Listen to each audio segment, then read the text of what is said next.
ఓం శాంతి. ఓం శాంతి. ఓం శాంతి. ఓం శాంతి. నేను ఆత్మ సత్యమైన చైతన్యమైన ఆనంద స్వరూపాన్ని, నిర్విఘ్న సేవాదారిని, శుద్ధమైన ఆత్మను, నిర్మలమైన ఆత్మను, సతో ప్రధానమైన ఆత్మను. నేను ఆత్మ ఈ క్షణం కర్మాతీత స్థితికి చేర్పించి నా ప్రియమైన తండ్రి పరం ఆత్మ వారి సన్ముఖంలో జ్ఞాన మురళిని వింటున్నట్టు అనుభవం చేసుకుంటాను. ఓం శాంతి.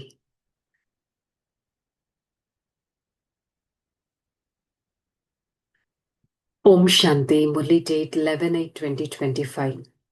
आज का हेडिंग, मीठे बच्चे, तुम्हें पढ़ाई से अपना कर्मातीत अवस्था बनानी है, साथ साथ पतित से पावन बनाने की रास्ता भी बतानी है, रूहानी सर्विस भी करना है. బాబా చాలా క్లియర్గా ఏం చెప్పారు? మధురమైన పిల్లలు, చదువుతో పాటు మీ కర్మాతీత అవస్థను మీరు పొందాలి, పతితుల నుంచి పావనంగా తయారు చేసే రాస్తా దారిని ప్రతి ఒక్కరికి చూపించాలి, ఆత్మిక సేవ కూడా చేయాలి. దారి చూపించాలి, ఆత్మిక సేవ చేయాలి, స్వయం కూడా కర్మాతీత అవస్థను పొందగలగాలి. మరి నేను ఆత్మ, నా పైన నేను అంత అటెన్షన్ పెడుతున్నానా చెక్ చేసుకోవాలి. कौन सा मंत्र याद रखे तो पाप कर्मों से बच जाएगा? बाबा ने मंत्र दिया है, hear no evil, see no evil. यही महामंत्र याद रखो. तुम्हें अपने कर्मेंद्रियों से कोई पाप नहीं करना है. कलयुग में सबसे पाप कर्म होता है. कलयुग में सबसे पाप कर्म ही होता है. इसलिए बाबा यह युक्ति बताते हैं, पवित्रता का गुण धारण करो, यही नंबर 1 गुण है. మరి భగవంతుడిచ్చే మహామంత్రం, ఆ మంత్రాన్ని గుర్తుపెట్టుకుంటే పాప కర్మల నుంచి మనం సేఫ్గా ఉంటాం. భగవంతుడిచ్చే మంత్రం, చెడు వినకండి, చెడు చూడకండి. ఈ మంత్రాన్ని సదా గుర్తుపెట్టుకోవాలి. పిల్లలు ఈ కర్మేంద్రియాలతో ఎలాంటి పాప పనులు చేయకూడదు. కలియుగంలో అన్నిటికంటే పాప కర్మలు జరుగుతూ ఉంటాయి కాబట్టి బాబా యుక్తిని తెలియచేస్తున్నారు. పిల్లలు, పవిత్రత అనే గుణాన్ని ధారణ చేయండి. ఇదే నెంబర్ 1 గుణం. పవిత్రత గుణం నెంబర్ 1 గుణం. అది చాలా ఇంపార్టెంట్. ఓం శాంతి. మరి పిల్లలు ఎవరి ఎదురుగా కూర్చున్నారు చెప్తారు కదా? నేను పతిత పావనుడు, సర్వుల సద్గతీతాత, ఉన్నతమైన తండ్రి ఎదురుగా కూర్చున్నాను. మరి తప్పకుండా పిల్లల బుద్ధిలో ఇది నడుస్తూ ఉండాలి. నేను పతిత పావనుడైన పరమాత్మకు ఎదురుగా కూర్చున్నాను. వారు బ్రహ్మ తనువులో ఉన్నా కానీ మీరు స్మృతి చేయవలసింది శివ్ బాబా పరమాత్మని. మనుషులెవ్వరూ సర్వులకు సద్గతిని ఇవ్వలేరు. మనుషులను పతిత పావనుడు అని అనరు. పిల్లలు స్వయాన్ని ఆత్మగా భావించవలసి ఉంటుంది. ఆత్మలైన మనందరి తండ్రి వారే. ఆ తండ్రి మనల్ని స్వర్గానికి యజమానిగా తయారు చేస్తున్నారు. ఈ విషయాన్ని పిల్లలైన మీరిప్పుడు తెలుసుకోవాలి. అంతేకాక పిల్లలకి సంతోషం కూడా ఎంతో ఉండాలి. మనం నరకవాసుల నుంచి స్వర్గవాసులుగా తయారవుతున్నామని పిల్లలకి తెలుసు. మరి మనకి చాలా ఈజీ మార్గం కూడా లభించింది. ఏంటా ఈజీ మార్గం? కేవలం పరమాత్మని స్మృతి చేయాలి. స్వయంలో దైవీ గుణాలను ధారణ చెయ్యాలి. స్వయాన్ని చెక్ చేసుకుంటూ ఉండాలి. నారదుడి ఉదాహరణ ఉంది కదా, ఈ ఉదాహరణలన్నిటినీ జ్ఞానసాగరుడైన తండ్రియే ఇచ్చారు.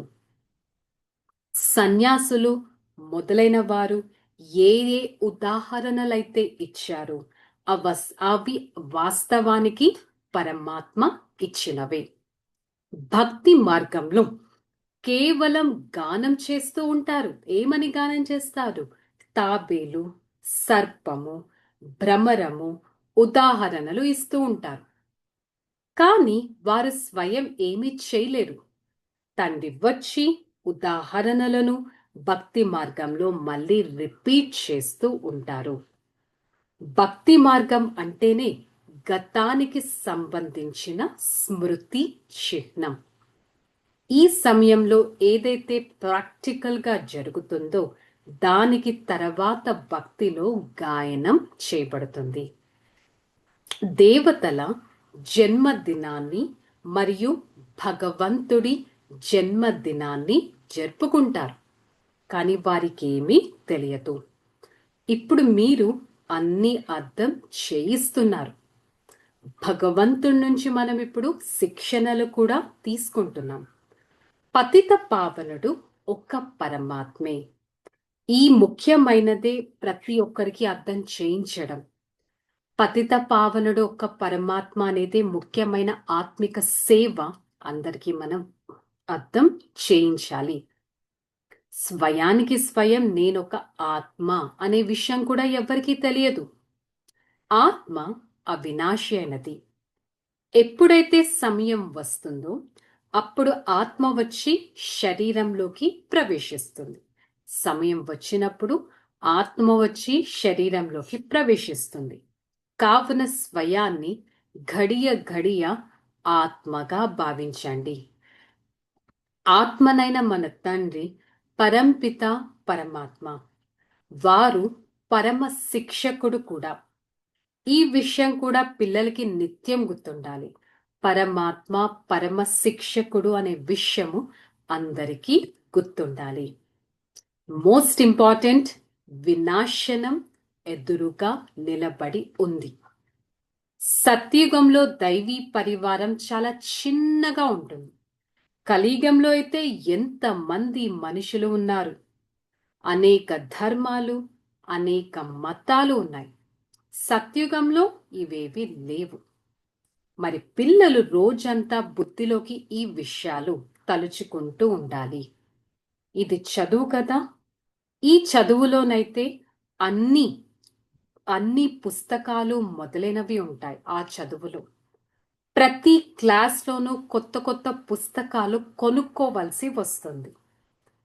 ఇందులోనైతే ఒకటే విషయం, ఒకటే చదువు. ఇక్కడ బ్రిటిష్ గవర్నమెంట్ ఉన్న సమయంలో, రాజ్యాలు ఉన్న సమయంలో వారి స్టాంపులపై కూడా రాజు రాణుల చిత్రాలు తప్ప ఇక ఎవ్వరి చిత్రాలు వేసేవారు కాదు. కానీ ఈ రోజుల్లో చూడండి, ఒకప్పుడు ఉండవలసిన భక్తుల చిత్రాలను కూడా స్టాంపులపై వేస్తూ ఉంటారు. ఈ లక్ష్మీనారాయణ రాజ్యం ఉన్నప్పుడు చిత్రాలు కూడా ఒకే మహారాజు, ఒకే మహారాణిది ఉంటుంది. అలాగని ఒకప్పుడు ఎవరైతే దేవతలు ఉండి వెళ్ళారో వారు చిత్రాలు తొలగిపోతాయని కాదు. అంటే ఒకప్పుడు ఉన్నవి కేవలం లక్ష్మీనారాయణలేనా, మిగతా వాళ్ళు ఉండరా అంటే అలా వెళ్ళిపోతాయని కాదు. ఇవన్నీ మహాభారత యుద్ధం ఏదైతే ఇంతకు ముందు జరిగిందో అది మళ్ళీ రిపీట్ అనేది అవుతుంది. మరి మన బుద్ధిలో ఈ ప్రతి ఒక్క విషయాన్ని గుర్తుపెట్టుకోవాలి. ప్రతి ఒక్క జ్ఞాన పాయింట్ సోదరులకి మనం అర్థం చేయించాలి. భగవంతుడైన మన తండ్రికి మనం సహాయకులుగా అవ్వాలి. స్వయానికి స్వయం స్వదర్శన చక్రధారి పిల్లలుగా భావించాలి. నేను ఆత్మ ఇప్పుడు ఉన్నతమైన దేవీ దేవతగా తయారవుతాను. మొత్తం దినమంతా ఇదే స్మరణ అనేది ఉండాలి. పవిత్రత ఎంతో ఇంపార్టెంట్. పవిత్రతను ధారణ చేయడం పిల్లలకి చాలా కష్టం అనిపిస్తుంది. కాకపోతే శూద్రుల నుంచి నేను బ్రాహ్మణులుగా అవ్వాలి అంటే స్వయానికి స్వయం పవిత్రతా గుణాన్ని ధారణ చేయాలి. బాబా స్మృతితో పాటు అనుక్షణం పరంధామమైన మన ఇల్లును కూడా స్మృతి చేయాలి. ఇంట్లో ఉన్న పరమాత్మని కూడా స్మృతి చేయాలి. పరమాత్మతో మన బుద్ధి యోగాన్ని కూడా జోడించాలి. పరంధామమైన స్వీట్ హోమ్తో బుద్ధి యొక్క యోగాన్ని జోడించాలి. నేనొక ఆత్మ చిన్నని బిందు స్వరూపాన్ని అలా సదా గుర్తుపెట్టుకొని నేను ఆత్మ సర్వ గుణాలతో సంపన్నంగా అవ్వుతాను అనే విషయాన్ని కూడా గుర్తుపెట్టుకోవాలి. మొదట ఒకటే ధర్మం ఉండేది. తర్వాత 84 జన్మలు తీసుకొని ఇన్ని చక్రాలను పూర్తి చేశాము. అందుకని సదా నేను స్వదర్శన చక్రధారి ఆత్మను అనే విషయాన్ని గుర్తుపెట్టుకున్నట్టయితే ఈ అనుక్షణం ఈ సృష్టి యొక్క రహస్యాన్ని మనం బుద్ధిలో గుర్తుపెట్టుకోగలం. సో బాబా ధారణలో ఇదే చెప్పారు. లోపల అసురీ తత్వాన్ని సమాప్తం చేసి నడుస్తూ తిరుగుతూ స్వదర్శన చక్రధారిగా అయ్యి ఉండాలి. సదా చక్రాన్ని స్మృతిలో పెట్టుకోవాలి. బాబా స్మృతితో పాటు ఈ బుద్ధిని పరంధామంతో జోడించాలి. బాబా మనకి స్మృతిని కూడా కల్పిస్తారు. పిల్లలు సదా ప్రతి ఒక్కరి కళ్యాణంలో మీరు ఇమిడిపోవాలి అని బాబా వద్దానం చెప్తున్నారు. సర్వ గుణాలతో సంపన్నంగా అయ్యి ఏ ఒక్కరి విశేషతను కూడా కిసి ఏక్ విశేషత మే విశేష ప్రభావశాలి భవ. సర్వ గుణాలతో సంపన్నంగా అవ్వడంతో పాటు మనలో ఉన్న ఏదైతే విశేషత ఉందో ఆ విశేషత యొక్క ప్రభావాన్ని చూపించగలగాలి. ఎగ్జాంపుల్, డాక్టర్స్ ఏం చేస్తారు? అనారోగ్యం యొక్క నాలెడ్జ్ వాళ్ళకు ఉంటుంది కాబట్టి ఆ విశేషమైన నాలెడ్జ్తో ప్రతి ఒక్కరి అనారోగ్యాన్ని దూరం చేస్తారు. అలాగే మీరు కూడా సర్వ గుణాలతో సంపన్నంగా ఉన్న ఆత్మలు కాబట్టి ప్రతి ఒక్కరి విశేషత రూపాన్ని అనుభవం చేస్తూ ఆ విశేషతలకు ప్రభావశాలిగా అయ్యి ఆ విశేషతలను ధారణ చేయగలగాలి. स्लोगन, विकारो रूपी सांपों को सज योगी की शैया बना दे तो सदा निश्चिंत रहेगा. వికారాలు అనే ఒక పామును సహజ యోగి అనే ఒక బెడ్, ఒక శేషశయ్యలాగా తయారు చేసుకున్నట్టయితే, పామును ఒక శేషశయ్య, ఎలాంటి శేషశయ్య? సహజ యోగి అనే శయ్య పైన మీరు పెట్టినట్టయితే సదా నిశ్చింతంగా ఉంటారు. అంటే ఎలాంటి వికారాలు మనల్ని డిస్టర్బ్ కూడా చేయనట్టు. మరి ఈరోజు ములి యొక్క స్వమానమేంటి? నేను ఆత్మ సదా విశేషత స్వరూపాన్ని, పవిత్రత గుణాన్ని ధారణ చేసే వారిని, ఎలాంటి చెడు లేక పాప కర్మలకు ఇన్ఫ్లుయెన్స్ అవ్వనటి వారిని. ఓకే, చలో రిలాక్స్.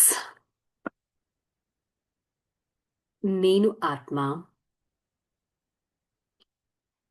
పరమాత్మ యొక్క దివ్య స్వరూపాన్ని,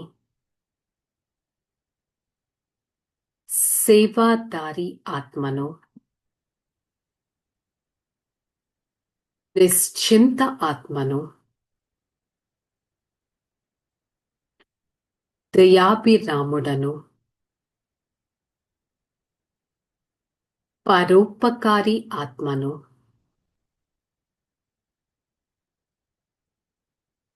సదా పరమాత్మ గుణాలను స్వయంలో ధారణ చేస్తూ గుణమూర్తిగా తయారవుతాను.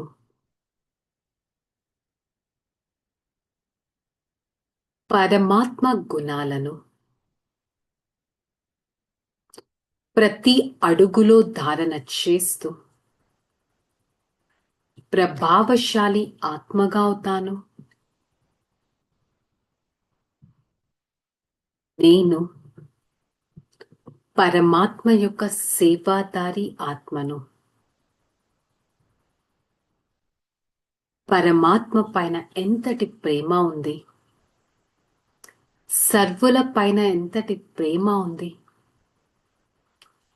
ఆ ప్రేమ స్వరూపంగా అయ్యి నేను ఆత్మ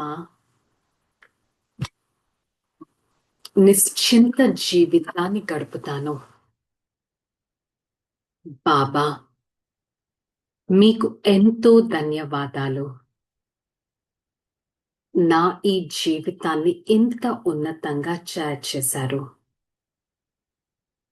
I, the soul, an intense effort maker, I always experience myself as the point of light in the middle of this forehead. I am the one, belongs to the one Father. I, the soul, a divine personality. I always experience myself as the point of light in the middle of this forehead and try to claim a highest inheritance from the Supreme Father.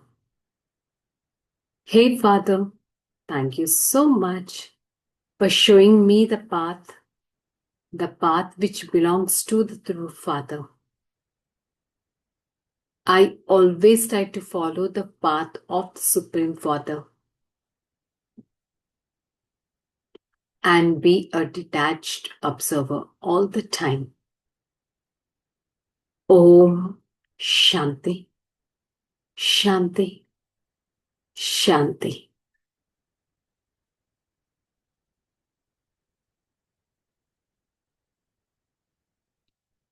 Om Shanti.